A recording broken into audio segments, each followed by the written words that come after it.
Tip number 2, find your resources. So, okay, what do I mean by find your resources? First of all, everybody knows there's lots of guidebooks out there. There's the Balas books, there's the Kaplan books, there's flashcards, there's a whole bunch of different guidebooks that are available. They're all pretty great. They have very different qualities to them. Some are more generalized, some are more specific. Different people will like different ones. Find the ones that you like. Everybody you know is going through or has gone through or will be about to go through this because you're all architects. I assume the only people you know are architects, right? Isn't that the case? Right? That's how I was, at least. So you have people who have these resources. So before you go out and buy $500 worth of materials or something, test them out. See what you think. Try something that, you know, find one example, read it, see if it's a style that you like, and use that to your advantage. So definitely track down the materials that you think work for you. Another sort of obvious resource for you is the A.R.E. Forum. If you haven't been on the A.R.E. Forum yet, you should absolutely go onto the A.R.E. Forum. It is a wealth of information. It is an enormous amount of useful stuff. It's back up again, is my understanding. It went down for a while, and then I think it was back up. I hope it's still back up. The forum has lots of material. So there's people post lots of information. They find some useful thing that describes adaptive reuse or something that describes structural formulas or something, and they'll post it up. So people have posted lots and lots of very useful material. And they also have lots of questions and back and forth, and people answer each other's questions. I had a thought about this, and I wasn't sure about that. Does anybody know? And you'll see like streams of conversation. The key thing to think about for the A.R.E. Forum is that it is also filled with crazy, hysterical people who are out of their minds, worried about what's going on, and sound crazy and hysterical. So take it all with a grain of salt. Make your way through the crazy, hysterical stuff. And focus on the really useful parts, which there are plenty. There's also lots of online sources. As Mark mentioned at the beginning, Black Spectacles, we've just started what we think is the first one that kind of covers everything. But there are other sources as well. So there's Black Spectacles, there's some structures ones, there's a few other elements out there that are worth sort of tracking down. A key resource that you have also is all the local AIA offices. We're here right now in Chicago at the AIA Chicago, and as an example, they have a whole set of guidebooks as resources. They have classes, some of which I run, some of which other people run.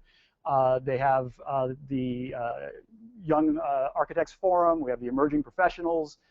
There's a whole series of different resources that you can track down at the local AIA office. I highly recommend that you spend some time going in and just finding out what resources you have available to you, especially before you start buying a lot of other materials. You know, you want to read the Balas books before you buy those. You want to read the Kaplan books. Come in and check them out. I've been into many of the AIA offices. I know the BSA has an amazing one in Boston. A lot of resources available. The New York one, the San Francisco one.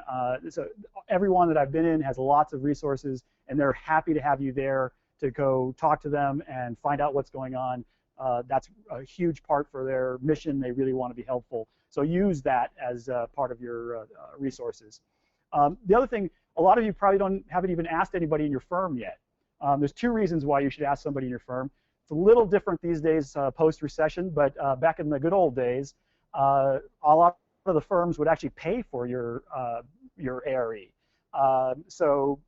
Because it's actually advantageous to the firm to have more licensed architects, and so they would, in order to encourage you, they would actually pay for it.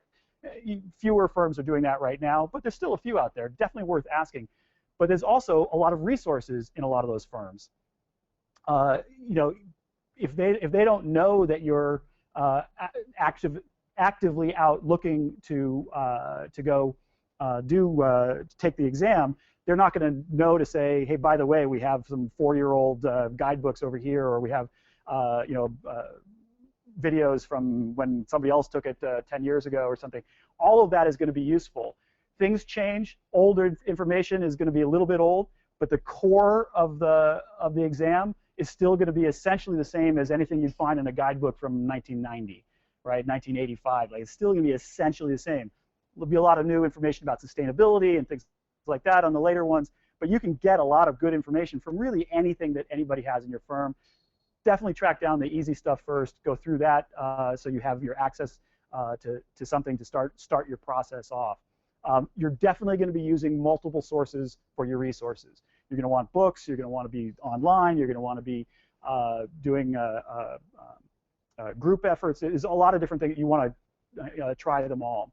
The other thing to say is, just because your firm doesn't necessarily have it, you know somebody whose firm has access to this stuff, just make a deal with them. Just go work out a deal, go into their firm at lunch or in the evening or something like that, and just make sure that you have access to it. And then there's a couple of these sort of general books that I want to mention. They're sort of specific topic issues that are worth being kind of a little focused on for a second. One of them is all the Qing books. The Qing is a little bit less ubiquitous as it used to be. Back 15, 20 years ago, every architecture student had at least 1 or 2 copies of Qing somewhere in their portfolio of books. Now probably it's not quite as well known, but they're incredibly useful books. They have very useful imagery and sort of written elements that kind of tell a very complicated story in very easy to understand ways. It's a really good sort of starting point to kind of put it all into a certain kind of terminology that you can then use to build on. Another book that's completely worth finding a copy of is the Architect's Handbook of Professional Practice. The Handbook of Professional Practice, the Construction Documents and Services exam is, I don't know what percentage, but I'm just going to make up a number. Let's say it's 40% straight out of that book. I just made that number up, right? So don't write that down or anything. But a huge percentage of the CD&S exam really comes straight out of that book. It's about the contracts. It's about the relationships, how you kind of run a firm, all of those kinds of things. That shows up exactly in there. There's lots of great information, totally worth getting. I can almost guarantee that somewhere in an office you're working in, that book exists someplace. So you can find it. Totally worth buying. It's great. It's a great thing to have in your library. But you can also check it out and look at it before you even buy one, or just see what you've got. And then there's a couple of other examples. The graphic standards is sort of a the old time. I was trying to find I have one from 1936 that I can't find, which has these amazing details of masonry details, and which I just love. This one's from, I think, the 70s or 80s or something. So I actually have like 3 or 4 of them. They're great books. They're really useful. You will never start at the beginning and read through the book. That's not what it's meant for. It's meant as a thing that you kind of flip through, find some information, understand some particular piece. It's more of a reference book. It's useful in this process as a reference. And then the next one that I want to use as a very particular example is the MEEB book, the Mechanical and Electrical Equipment for Buildings. This book is tremendously useful for the systems exam. Essentially, if you didn't do anything else and you just got this book and flipped through it for some number of hours, you would be able to pass that exam. It's incredibly useful. It's right on point, and it is perhaps the most boring book you've ever read. So you will find that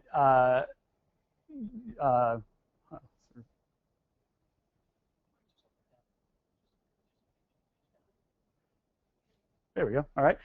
You will find that if you start from the beginning and just start reading through, let's say you start on page 20 and you read through to page 25, you're going to realize you don't remember anything you just read. So don't do that. That's not how it's going to work for you, most likely. If you're somebody who can do that, great. But most of us, that's not going to work.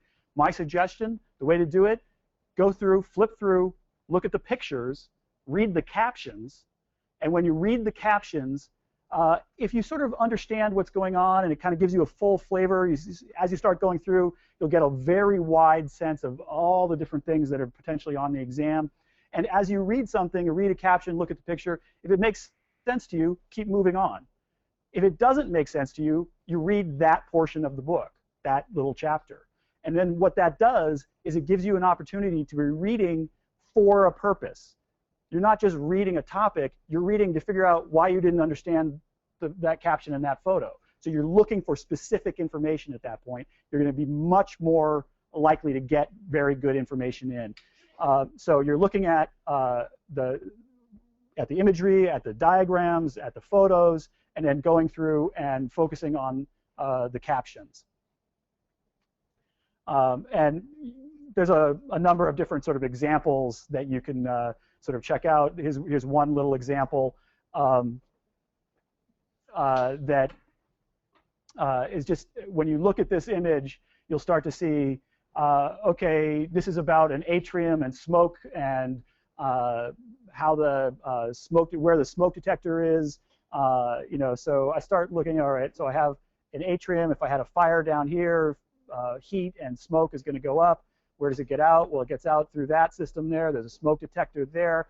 I've got sprinklers in sort of logical locations that are spread out over, you know, in sort of logical ways.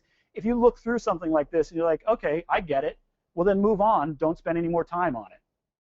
Blackspectacles.com is the home of online learning for architecture and design. You can go to blackspectacles.com, kind of get a taste of this online A.R.E prep curriculum we built with AI Chicago and Mike, covering all 7 sections of the exam. And there are free tutorials in every one of those courses. As a part of today's session, you're eligible for coupon codes for your A.R.E membership. 15% off the monthly membership and 30% off an annual membership, all through the end of the month. And we're doing group memberships. So if you want to get one for your firm, or if you want your firm to buy one for you, you can go to blackspectacles.com/business, or just email me. We're running a promotion again where business memberships are 15% off as well. Our next webinar is going to be different. What we're going to do is we're going to sort of have a no-holds-barred Q&A session with Mike. It's not specific to an exam. Whatever exam you're working on, you have a question, you've tried to solve a vignette and you don't like your answer, you're unsure about your answer, put it in a PDF and email it to me. And what we'll do is we're just going to take them first come, first serve, and everyone who submits them will take an hour and Mike will answer them one after the other. So it'll be a cool event because if you actually have a question, you can get a real answer. And if you just want to see what other people are kind of wrestling with, it'll be a great way to learn from other people's questions and problems and so on. So that's going to be on April 22nd.